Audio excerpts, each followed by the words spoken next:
अब एक दिन की बात है कि चित्रकेतु तेजोमय दिव्य विमान पर जो उनको प्राप्त हुआ था विद्याधरों के अधिपति पद पर, तो निकले विमान पर चढ़े चढ़े तो देखा कुछ ऋषि जो है बैठे हो, भगवान शंकर उपदेश कर रहे हैं, तो विमान पर चढ़े चढ़े गए। अरे थोड़ा तो बुद्धि ठिकाने रहनी चाहिए, ये अहंकार आ गया। देखो भगवत साक्षात्कार के बाद भी अगर भजन में त्रुटि हो गई तो किसी और की माया नहीं, उन्हीं की माया है, उतने पे भी भ्रम पैदा कर देगी। ये भी बात समझ लो।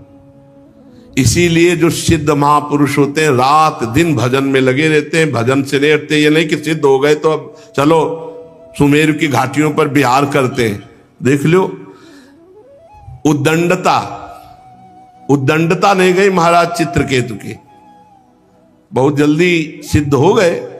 7 दिन में तो अधिपति पद प्राप्त हो गया, क्योंकि ऋषि कृपा हो गई। उन्होंने विमान पर चढ़े चढ़े देखा कि बहुत से मुनियों की सभा लगी हुई है, बड़े बड़े सिद्ध बैठे हुए हैं, और भगवान शिव आसन पर बैठे हुए, और भगवती पार्वती जी वामांग की गोद में विराजमान है। भगवान शिव की बाईं जंघा पर अंबा पार्वती जी विराजमान है, और बड़े बड़े ऋषि मुनियों के बीच में बैठे हुए उपदेश कर रहे हैं। चित्रकेतु विमान पर चढ़े चढ़े ही पहुंच गया। अरे इतना तो हो साला चाहिए कि तुम्हारे से ज्यादा सिद्ध वहां जमीन में बैठे हैं, और सब सिद्धों के गुरु भगवान शंकर। तो ये विमान ही पे चढ़ा गया नीचे। विमान को ऐसे नीचे मतलब जमीन में नहीं उतारा, ऐसे बीच इच्छाधारी विमान होते, जो आप इच्छा करो वैसे विमान, तो ऐसे भगवान शंकर के समकक्ष विमान लेके गया। बड़ा भारी अपराध है, बड़ा भारी अपराध।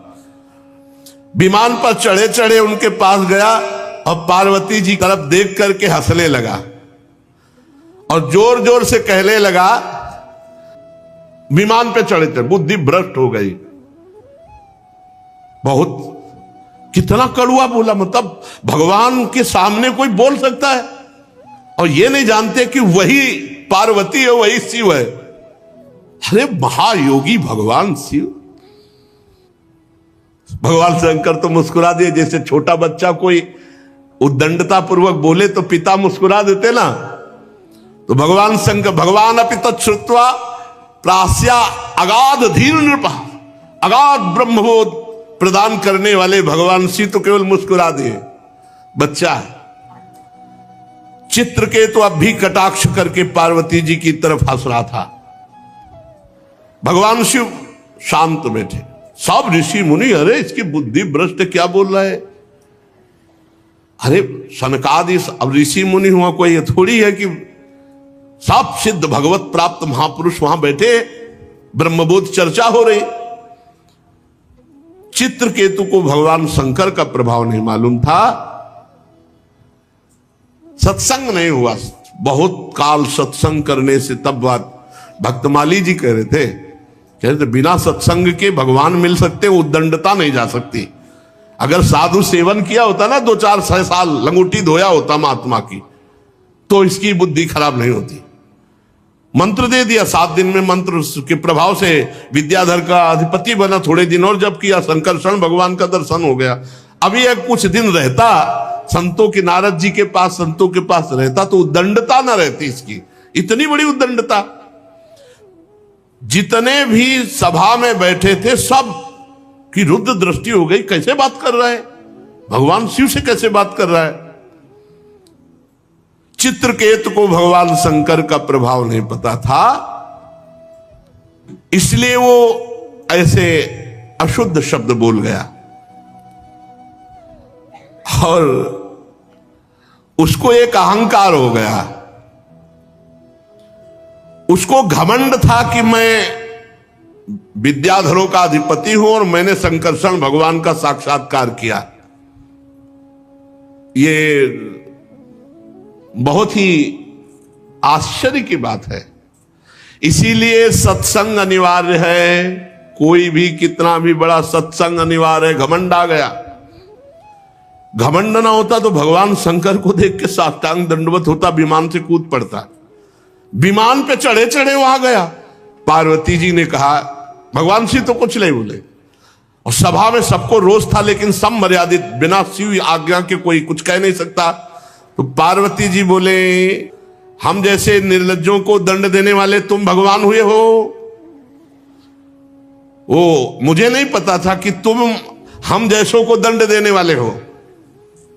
निर्लज्ज शासन करने चला है।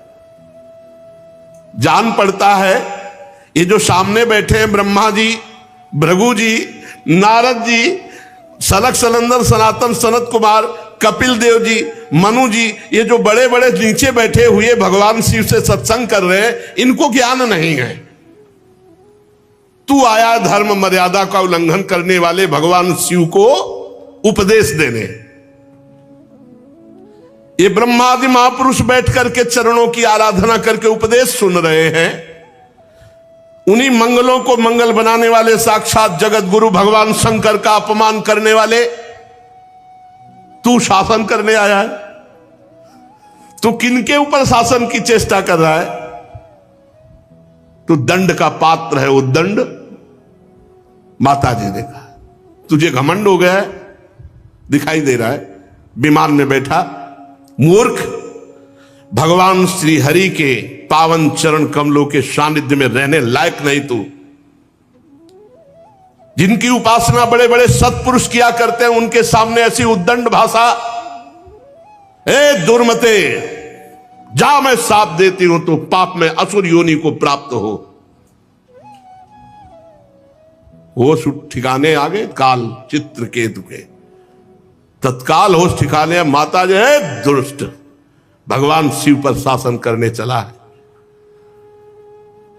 जा, आज के बाद किसी महापुरुष का अपराध करने की तेरी हिम्मत नहीं पड़ेगी। परीक्षित जे ही चित्रकेतु को शाप दिया, सो सारा घमंड का नशा उतरा, कूद पड़ा विमान से और सिर के बल भगवान और अंबा जी के चरणों, क्षमा करो क्षमा। ये बहुत विचित्र होता है पदाभिमान। बड़ा आश्चर्य है संकर्षण भगवान का साक्षात्कार करने पर भी। देखो दंडता, इसीलिए मोरे मन प्रभु अस विश्वासा, राम ते अधिक राम कर दासा। भगवान के दासों का निरंतर संग करे तो उद्दंडता खत्म हो जाएगी। भगवत साक्षात्कार होने पर भी उद्दंडता बनी रहती है। यदि सत्संग ना हो तो कहीं ना कहीं अक्रूर जी मणि लेकर काशी चले गए थे। बड़ी ऊंचाई पर पहुंचे हुए को भी माया आकर्षित कर लेती, इसलिए रोज सत्संग, खूब नाम जप, भगवत लीला कथा श्रवण, ये एक तार चलना चाहिए। अंतर पड़ा तो सिद्धों को भी चपेट में ले लेती है माया, कोई साधारण नहीं। चित्रकेतु खोपड़ी के बल माता अंबा और भगवान शिव। अब चित्रकेतु हाथ जोड़कर बार बार कांपता हुआ, प्रतिगृहणामिते शापो मात्मनोंजल नामिके। माता पार्वती जी, मैं हाथ जोड़कर आपका साप स्वीकार करता हूं, पर आपको प्रसन्न करना चाहता हूं। माता, आपने जो शाप दिया मैं स्वीकार करता हूं, पर एक प्रार्थना है देवी। ऐसी भाषा बदल गई। अभी तक कैसे बोल रहे थे? बहुत गुस्सा वाली बात बोल रहे थे, उसमें जो लिखा हमने नहीं बोला, बहुत गुस्सा वाली बात बोल रहे थे। अरे भगवान शिव को ऐसे शब्दों से, पर ये दिखाया लीला में कि अगर भजन छूट गया, सिद्धों की गणना में आकर के मनमानी सिद्ध ही, तो फिर बुद्धि भ्रष्ट हो जाती है और कहीं ना कहीं अपराध बन जाता है बड़ों के प्रति। अब कह रहे हे अम्बा, जीव अज्ञान से मोहित हो जाता है। बिल्कुल सही बात है। संसार चक्र में अपने अज्ञान के कारण भटकता है, सदा सर्वदा सर्वत्र सुख दुख भोगता रहता। माता जी, अब हे देवी, हे माता जी, हे, अब भाषा बदल गई। माता जी, सुख दुख को देने वाला ना तो अपना आत्मा है और ना कोई दूसरा है, वही अज्ञान ही है। अपने अथवा दूसरे को सुख दुख का जो कर्ता मानता है वो अज्ञानी है, क्योंकि अज्ञान ही मूल इसका है। माता जी, ये जगत सतोगुण रजोगुण तमोगुण के स्वाभाविक प्रवाह में है। इसमें क्या श्राप, क्या अनुग्रह, क्या स्वर्ग, क्या नर्क, क्या सुख, क्या दुख, ये सब अज्ञान के खेल के कारण भोगना पड़ता है। ये माया ही बंधन, मोक्ष और सुख दुख की रचना करती रहती है। माता जी भगवान श्री हरि सब में सम मायादि मल से रहित है। उनका कोई प्रिय अप्रिय, कोई अपना पराया नहीं है। तथापि उनकी माया शक्ति से ऐसे कार्य बन जाते हैं जिनके कारण दुख भोगना पड़ता है। देवी, ये जो मैं विनय कर रहा हूं आपसे, साप से मुक्त होने के लिए नहीं कर रहा हूं। मैं ये चाहता हूं कि मेरी अनुचित चेष्टा, मेरी अनुचित जो बात हो गई, उससे आपको जो दुख हुआ उससे मैं क्षमा याचना चाहता हूं। भगवान शंकर अब बोले, माता जी से ही बोले, सुंदरी, दिव्य लीला विहारी भगवान के निष्प्रिय उदार हृदय दासानुदास की महिमा तुम अपने आंखों से देख लो। जो लोग भगवान के शरणागत होते हो किसी से नहीं डरते। भगवान शिव का कैसा अगाध, कितना प्रेम है हरि से कि देखो महिमा देखो उनकी। ये उन्हीं की महिमा से विमान पे चढ़े चढ़े हमें डांट रहा था। ये उनकी महिमा है। सुंदरी, दिव्य लीला विहारी भगवान के निष्प्रिय और उदार हृदय दासानुदासों की महिमा तुमने अपनी आंखों से देख ली। ये भगवान की महिमा, श्री हरि की महिमा। इसमें भगवान शिव गुस्सा नहीं हो रहे, वो महिमा देख रहे श्री हरि की। जो लोग भगवान के शरणागत होते हैं देवी, वो किसी से नहीं डरते, क्योंकि उन्हें स्वर्ग मोक्ष नर्क इन सब में एक भगवान की ही कृपा दिखाई देती है। उनको कोई डर नहीं है। जीवों को भगवान की लीला से ही देह का संयोग होने के कारण सुख दुख, जन्म मरण, शाप, अनुग्रह आदि द्वंद्व प्राप्त होते हैं। परीक्षित, तुम्हारे पुत्र ये सामने बैठे हुए हैं, क्योंकि गंगा किनारे सर्वस्व त्याग कर जब बैठे हैं तो पुत्र भी बैठे हुए हैं वहां, जन्मेजय, श्रुतसेन, भीमसेन, उग्रसेन। और ये चारों बड़े पराक्रमी हैं। और आगे की बात मैं तुम्हें बता दूं, तुम्हें तक्षक काटेगा 7वें दिन जब हमारी भागवत समाप्त होगी, और तुम्हारी मृत्यु भी होगी। और जिस समय मृत्यु होगी तो जन्मेजय क्रोधित हो जाएगा और ये सर्पेष्टि यज्ञ करेगा। ये कावशेतुर को पुरोहित बनाकर सर्पेष्टि यज्ञ, बड़ी भयानक यज्ञ हुई थी। जब जन्मेजय जी ने ये सुना कि कश्यप ऋषि बचाने आ रहे थे, मंत्रवेत्ता थे, और तक्षक काटने आ रहा था, तो तक्षक एकांत में उपाय सोच रहा था। मंत्रवेत्ता, औषधि सब घेरे हुए हैं महाराज परीक्षित को, कैसे मैं जाऊं। इतने में देखा कि मंत्रोच्चारण करते हुए एक ऋषि जा रहे हैं, कश्यप ऋषि, बहुत बड़े महान तपस्वी। तो उनका आप कहां जा रहे हैं? तो कहा मैं जा रहा हूं, परीक्षित को तक्षक सर्प डसेगा, मैं अपने मंत्र बल से तुरंत उनको जीवित कर दूंगा। तो उनका तक्षक डसे और तुम जीवित कर लो, इतने मंत्र में ताकत है? बोले कैसे तुम्हें परीक्षा देकर बताऊं? तो बोले मैं ही तक्षक हूं। बोले प्रकट हो जा अपने रूप में और जो तू कर। तो एक बहुत बड़ा बरगद का पेड़ था। बोले देखो मैं इस पर दंत गड़ाता हूं, अभी देखते देखते भस्म हो जाएगा। तो उनका देख तेरे देखते देखते नवीन वृक्ष ऐसे ही, ये अब दोनों में शर्त लगी, उसने काटा, राख हो गया। जो ही राख हुआ मंत्र पड़ा, डाला, उससे बढ़िया नए किनगे वाला उतना ही बड़ा वृक्ष। तो उनका क्या चाहते हो? बोले जाएंगे, कुछ धन दे देंगे। तो बोले मुझे पता है कि रत्नों की खान कहां है, धन कहां है, ये लो, जितना धन चाहो यहां से ले जाओ, वापस हो जाओ। बस इसी वकालत में यज्ञ हुई थी, क्योंकि श्रृंगी ऋषि के द्वारा सांप से प्रेरित होकर तक्षक का काटना निर्दोष, लेकिन कश्यप ऋषि को वापस करके फिर काटने आना अब दोष। तुम्हारा वैर था परीक्षित से, आने देते कश्यप ऋषि को। तो जन्मेजय को जब पता चला तो उनका दंड देंगे, सर्पेष्टि यज्ञ का अनुष्ठान किया जाए। और यह बात ब्रह्मा जी ने पहले वासुकी नाग से बता दिया था कि अपने बचने का उपाय कर लो, सर्पेष्टि यज्ञ आगे जन्मेजय करने वाले हैं। तो उनका उपाय क्या है? बोले तुम्हारी बहन जो जरत्कारु है, एक जरत्कारु नाम के ऋषि हैं, अगर उनसे ब्याह हो जाए और उससे गर्भ रह जाए, वो सर्पेष्टि यज्ञ में सर्पों को बचा लेगा, तुम्हारा भांजा जो होगा। पर वो ऋषि ब्याह नहीं करना चाहते, वो महान तपस्या में युक्त हैं। और जिस समय वो जंगल में एकांत में ब्याह की आकांक्षा करें, तुरंत पहुंच जाना। तो दो इच्छाधारी नाग लगाए हुए थे जरत्कार ऋषि के पास, और वो वलकल की लंगोटी लगाकर निरंतर तपस्या परायण थे। एक दिन एक कुएं से आवाज आई, मेरी रक्षा करो, मेरी रक्षा करो।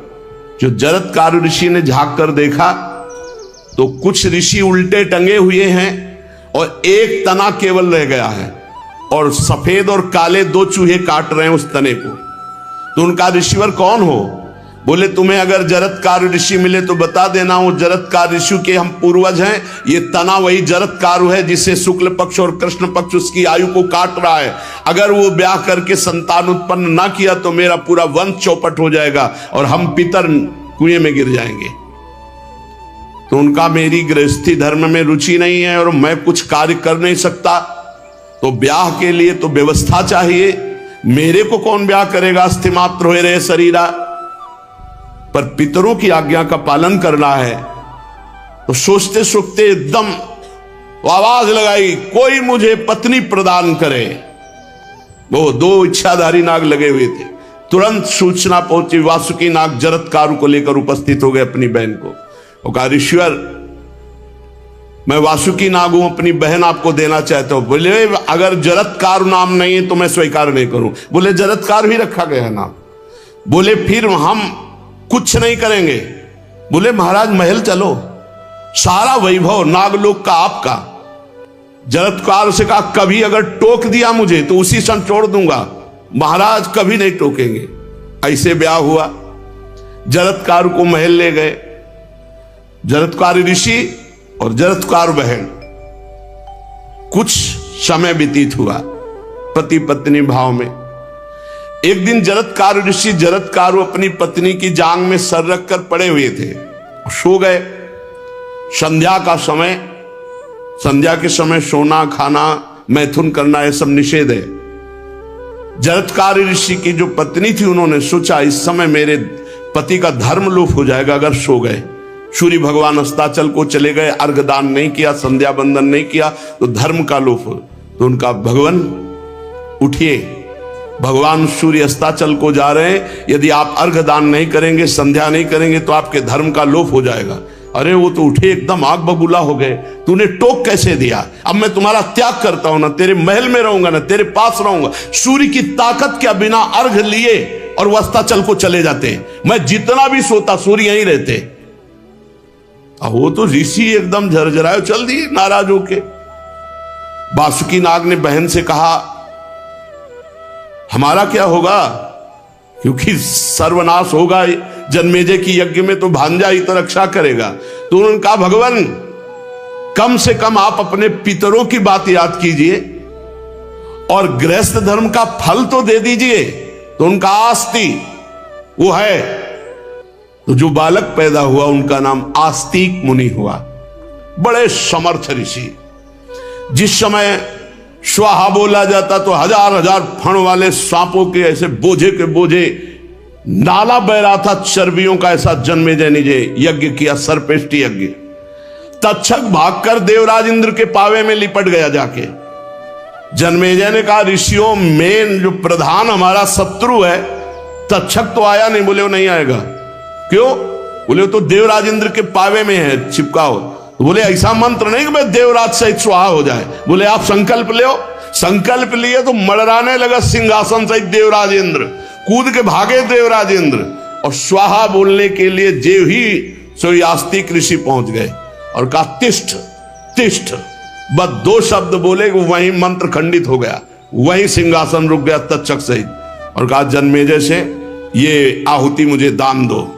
और यज्ञ का नियम होता है, अगर जो मांगने आवे उसकी फिर सब ऋषियों ने कहा यज्ञ बंद, क्योंकि आस्तिक मुनि का ऐसा। तो महाराज सुखदेव जी कह रहे हैं कि ये तुम्हारा पुत्र सर्पेष्टि यज्ञ करेगा और फिर आगे भगवान की आराधना करते हुए श्री भगवान को प्राप्त होगा। जन्मेजय का पुत्र होगा शतानिक। वो याज्ञवल्क्य ऋषि से तीनों वेद और कर्मकांड तथा कृपाचार्य से अस्त्र विद्या की शिक्षा प्राप्त करके शौनक जी से आत्मज्ञान संपादन करके परमात्मा को प्राप्त होगा। शतानिक से सहस्त्रानिक, सहस्त्रानिक से अश्वमेधज, अश्वमेधज से असीम कृष्ण, असीम कृष्ण से नेमि चक्र। ये सब राजा बड़े बड़े देवताओं के द्वारा भी सम्माननीय वंश में प्रकट हुए। जब कलयुग प्रारंभ होगा तो राजा क्षेमक से ये वंश समाप्त हो जाएगा। 1000 वर्ष के भीतर भीतर कलयुग जो ही लगा तो ये जितने वंशों का वर्णन हुआ है, इस वंश की परंपरा के जितने राजा थे सब समाप्त हो गए। ययाति नंदन अनु के 3 पुत्र हुए, सभानर, चक्षु, परोक्ष। सभानर का कालनर, कालनर का संजय, संजय का जन्मेजय, जन्मेजय का महाशील, महाशील का पुत्र हुआ महामना। महामना के 2 पुत्र हुए, उशीनर एवं तितिक्षु। उशीनर के 4 पुत्र हुए, महाराज परमदानी शिवी, बन, शमी और दक्ष। शिवी जी महान दानी थे। इनकी दान धर्म निष्ठा की परीक्षा करने के लिए भगवान अग्निदेव और इंद्रदेव आए। अग्निदेव कबूतर बन करके और इंद्रदेव बाज बनकर। कबूतर आके गोद में गिर पड़ा, महाराज मेरी रक्षा करो, बाज मुझे खा जाएगा। बाज ने कहा महाराज अगर आप रक्षा करना ही जानते तो मेरे भी प्राणों की रक्षा करो, क्योंकि मेरा आहार कबूतर है। शिवी महाराज बड़े चक्कर में पड़ गए कि दोनों का प्राण बचाना चाहिए।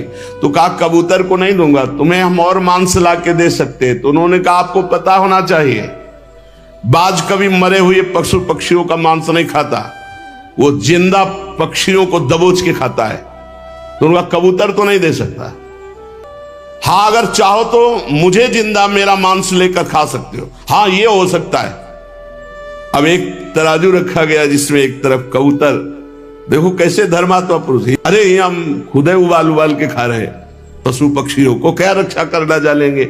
महाराज शिवी ने अपने जो मांसल स्थान है, जैसे जंघा है, भुजा है, अपने हाथ से काट करके, कबूतर कितना 100-200 ग्राम, लेकिन वो तो अग्नि देवता थे, फिर भी कम। तो बैठ गए और बाज से कहा तू मुझे खा ले, लेकिन कबूतर को नहीं खा।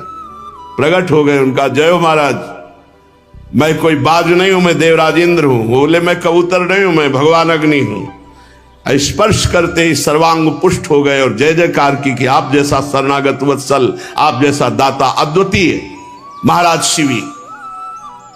शिवी के 4 पुत्र हुए, वृषादर्भ, सुवीर, मद्र और कैके। उशीनर के भाई तितिक्ष के रुषदत्त, रुषदत्त के हेम, हेम के सुतपा, सुतपा के बलि नामक पुत्र हुआ। राजा बल की पत्नी के गर्भ से दीर्घतमा मुनि ने 6 उत्पन्न किए पुत्र, अंग, वंग, कलिंग, सुहि, पुंड और अंध्र। इन लोगों ने अपने अपने नाम पूर्व दिशा में 6 देश बजाए। चित्ररथ के रोमपाद नाम के प्रसिद्ध राजा हुए। इनकी चक्रवर्ती सम्राट महाराज दशरथ से बड़ी मित्रता थी, रोमपाद से। अयोध्यापति महाराज दशरथ अपने मित्र रोमपाद से विनोद में एक दिन कहा कि तुम्हारे कोई संतान नहीं है, यदि मेरे प्रथम जो संतान होगी वो तुम्हें गोदनामे में दे देंगे। तो महाराज दशरथ जी की प्रथम संतान उत्पन्न हुई शांता नाम की कन्या, जिसको गोद में रोमपाद ने ले लिया था। फिर पुत्रेष्टि यज्ञ के द्वारा राम, लक्ष्मण, भरत, शत्रुघ्न महाराज दशरथ जी ने प्राप्त किए थे। इन्हीं शांता के पति श्रृंगी ऋषि के द्वारा करवाई हुई वो यज्ञ थी। शांता का विवाह श्रृंगी ऋषि से हुआ, ऋष्य श्रृंग जिनको कहा गया। ये विभांडक ऋषि के द्वारा हरिणी के गर्भ से उत्पन्न हुए थे। एक दिन ये जल लेने गए, बड़ा विचित्र खेल है काम का। एक अप्सरा स्नान कर रही थी तो उसके अंग प्रत्यंग को देखकर इनका वीरपात हो गया। वहीं एक हिरनी पानी पीने आई, वो जल से उस वीर को गर्भ में ले गई। गर्भ में वो वीर बालक रूप हुआ। जब पैदा हुआ तो आश्रम के समीप ही पैदा हुआ, एक सींग और पूरा ऋषि बालक। तो ध्यान के द्वारा देखा विभांडक ऋषि ने कि हमारा ही पुत्र है, तो उठा लिया और उसका पालन पोषण किया। राजा रोमपाद के राज्य में अकाल पड़ गया, वर्षा नहीं होने लगी। तब ब्राह्मणों से पूछा कि वर्षा, बोले तुम राजा रहोगे तो वर्षा नहीं होगी। फिर बोले ऋष्य श्रृंग यदि राजपद पर आ जाए तो अभी पानी गिर जाएगा। तो बोले राजा काय को बनेंगे, और वो कभी स्त्री देखे ही नहीं थे, हिरनी से पैदा हुए थे और जंगल में रह रहे थे। तो उन्होंने कहा यदि शांता के साथ ऋष्य संग का ब्याह हो और फिर ऋष्य संग राजा बने तो अभी वर्षा हो जाएगी। बोले वो जब स्त्री नहीं देखे तो ब्याह क्या करेंगे। तो उन्होंने कहा इससे वैश्याओं को, जो प्रवीण नृत्यांगना वैश्याएं हैं, उनको इस सेवा में लगाया जाए। तो विश्व की मानी हुई 9 युवतियां जो वैश्याएं थी, गान बजान में प्रवीण, रूप रंग में, उनको बुलाया गया। रोमपाद जी ने बुलाया, उनसे कहा कि तुम्हारी सेवा ऋष्य संग को मोहित कर ब्याह के लिए तैयार करो, जो चाहोगे तुम्हें प्राप्त होगा। वह महाराज आग में झोंक रहे हो। ऋषि के समीप जाने का मतलब है हम वैश्याएं हैं, अगर पता चल गया तो भस्म कर देंगे। ब्राह्मणों ने कहा तुम्हें प्रवीणता पूर्वक निराश नहीं होना चाहिए, प्रयास करना चाहिए। तो उनमें एक वृद्धा वैश्या थी, उसने कहा महाराज जान की बाजी लगा देंगे आपके काम के लिए, पर हम जैसी आज्ञा करें वैसा विधान बनाया जाए। 1 योजन 4 कोस की नाव बनाई जाए और उसमें सब कृत्रिम बगीचा, कुटिया ऐसे तैयार किए जाए जैसे ऋषियों के होते हैं। तैयार हो गई नाव। उनमें से 5-6 को छटी हुई 9 युवतियों को तैयार किया, जो देवांगना के समान सुंदर, प्रवीण और बहुत सावधान। उनमें से फिर एक उसको गुप्तचर लगाए राजा के कि विभांडक ऋषि झोली लेकर के कंदमूल फल लेने गए। सोई उसको भेजा 9 युवती को, जाओ तुरंत। कभी स्त्री देखा नहीं महाराज श्रृंगी ऋषि ने। अब श्रृंगी ऋषि को जो सिखाया गया था कि ऋषि आवे तो खड़े होकर प्रणाम करना, जैसा जो ही वो वैश्या गई तो उनको लगा कि ये ऋषि है, आदर दिया। वैश्या ने कहा कि हम ऐसे देश के ऋषि हैं कि दूसरे का आसन, क्यों ऋषि के द्वारा दिया हुआ आसन वैश्या स्वीकार करेगी? नहीं, वो कंदमूल बोले ना, हम ऐसे व्रत में कि हम अपने हाथ का पाते हैं, सब फल फूल हमारे पास है, हम अपना आसन डाल के ऐसे बाल छू रहे हैं, वैश्या के कोमल बाल। बोले ऋषि, किस लोक के ऋषि की ऐसी जटा है? हमारी जटाएं तो देखो कैसी है, गले लग रहे। अब उनको तो पता ही नहीं कि स्त्री शरीर है, महाभारत में वर्णन है। वैश्या ने देखा ज्यादा समय नहीं, निकाला पेय पदार्थ जो बहुत से अमृतमय फलों से बना हुआ मादक था। कहा ऋषि इसको पियो, ये हमारे देश का पेय पदार्थ है। जे पिया तो धरती घूमने लगी। अब तो बार बार प्रणाम मुद्रा में बोले नहीं, बस आलिंगन कर सकते हो। हमारे देश के ऋषियों में केवल आलिंगन होता, गले लगना। अब श्रृंगी ऋषि गले, खुशबू आ रही थी बालों से, कपड़ों से। श्रृंगी ऋषि को लगा ऐसे ऋषियों के पास रहना चाहिए। ये सोच ही रहे थे, तले गुप्तचर ने इशारा किया, भागो विभांडक ऋषि आ रहे। उन्होंने कहा हमारी तपस्या का समय हो रहा है, हम जा रहे। और वो मुंह बगारे बैठे। श्रृंगी ऋषि, विभांडक ऋषि आए, बोले बेटा न प्रणाम कर रहे हो न नमस्ते। बोले पिताश्री धरती घूमती नजर आ रही। और पिताश्री एक ऋषि आए थे, उनकी जटाएं कितनी कोमल, अपने लोगों के क्यों नहीं, इतने सुगंधित उनके द्रव्य, इतना पेय पदार्थ। उन्होंने कहा कोई भ्रष्ट करने के लिए बेटा तुम्हारे लिए जाल रख। तुरंत जो है मंत्रों के द्वारा अभिषिक्त करके जल पिलाया, पूरा आश्रम पवित्र किया और कहा किसी को बाहरी को यहां प्रवेश मत देना। वो तो कह रहे बाहरी को प्रवेश, वो मना रहे कब कंद फूल ले जाओ। वो ऋषि एक बार आ जाए तो जिंदगी भी इस आश्रम में नहीं आएंगे। कुसंग का प्रभाव देख लो। विभांडक ऋषि का प्रभाव जन्म से लेकर अभी तक इतना नहीं पड़ा, वैश्या का एक क्षण में पड़ गया। यह है कुसंग का प्रभाव। जब अगले बार जाने लगे तो कहा बेटा कोई भी आवे, कुछ खाना पीना नहीं, मिलना नहीं। मैं तुरंत गया, फल लेके आया। वहां गुप्तचर लगे हुए थे। बोले ज्यादा समय नहीं लगेगा इस बार विभांडक ऋषि को। बोले ज्यादा लगेगा हमको भी नहीं, श्रृंगी ऋषि को बहलाने में। नजदीक गए, गले से लगे। बोले ऋषि यहां कुछ मत करो, जहां तुम्हारा आश्रम हो हमको ले चलो, ले हमारा पिता आ जाएगा। पहले ही बस फटाफट उनको ले गए। नाव लगी हुई थी 1 योजन 4 कोस की, दिखाया वो सुंदर, वो तो राजसी सब। अरे एक से एक ऋषि, वहां तो एक से एक वैश्या, सब कोई हंस रही, कोई खेल रही, कोई गा रही, कोई नाच। श्रृंगी ऋषि को लगा कि हमारी तपस्या का फल मिल गया ऐसे ऋषियों, और नाव चल पड़ी। और जब वहां राजा के यहां ले गए तो कहा हमारे सबसे बड़े ऋषि शांता का दर्शन कराया। चक्रवर्ती सम्राट महाराजा धीराज दशरथ की पुत्री जो रोमपाद को दी गई थी, उनके फिर धीरे धीरे समस्त कलाओं में प्रवीण किया श्रृंगी ऋषि को और ब्याह किया। और ये सब एक दिन में हुआ, एक दिन में पूरा सब। अब जे भी विभांडक ऋषि वहां आए, देखे आश्रम में हमारा पुत्र ही गायब हो गए। पहली बार तो कुछ नशा वशा करा दी, इस बार तो ले ही गए। अब वो भागे वहां से, ध्यान में देखा कि रोमपाद के राज्य में, और वहां विद्वानों ने पहले व्यवस्था कर दी थी। वो सोच रहे थे एक तरफ से विनाश करता जाऊंगा, इतनी हिम्मत कैसे। बोले गौएं किसकी? तो उनका महाराजा धीराज श्रृंगी ऋषि की, मेरे पुत्र की। गुस्सा शांत होता चला जा रहा है। जहां जहां जिस जिस विषय सबको लगा दिया, इस समय राजा श्रृंगी ऋषि, रोमपाद मत बोल देना। सब ने जब बोला तब हृदय शांत हुआ। जब गए तो वहां देखा सिंहासन में शांता के साथ। तो उनका सौभाग्य संपन्न रहो, खुश रहो, आनंदित रहो, और आप वापस चले आए।